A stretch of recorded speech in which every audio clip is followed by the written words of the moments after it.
क्रिस्का recording studio Ekangar Sarai DJ Kandan राज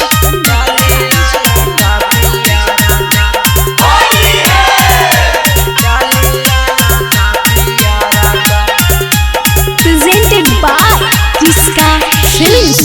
होलिया में मिले यहाँ छौड़ी पाछ में टोलिया ना डाली लाला का पियारा का। होलिया में मिले यहाँ छौड़ी पाछ में टोलिया ना डाली लाला का पियारा का। छौड़न फाड़ी देतौ तोरा चोलिया ना डाली लाला का पियारा का। छौड़न फाड़ी देतौ तोरा चोलिया ना डाली लाला का पियारा का। हेगे चढ़ाते फागुनमा में पागल भइल मनमा ना छौड़ी छुए दे जो बनमा।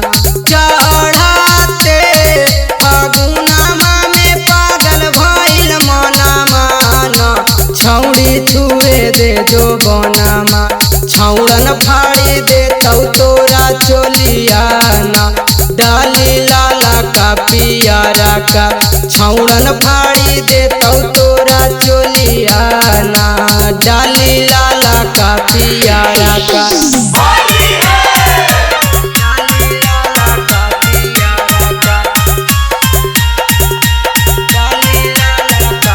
डीजे कंदन राज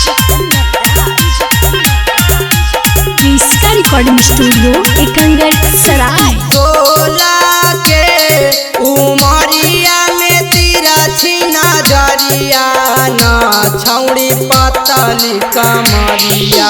16 के उमरिया में तेरा छीना जरिया ना छौड़ी पतली कमरिया। छौड़न फाड़ी देतौ तोरा चोलिया ना डाली लाला का पियारा का। छौड़न फाड़ी देतौ तोरा चोलिया ना डाली लाला का पियारा का। राजेंदर राजबनम धरिए भरिया का बरिया ना डाली लाला का पियारा का। राजेंदर राजबनम धरिए भरिया का बरिया ना डाली लाला का पियारा का। छौड़न फाड़ी देतौ तोरा चोलिया ना डाली लाला का पियारा का। छौड़न फाड़ी देतौ तोरा चोलिया ना डाली लाला का पियारा का। क्रिस्का रिकॉर्डिंग स्टूडियो एकंगर सराय।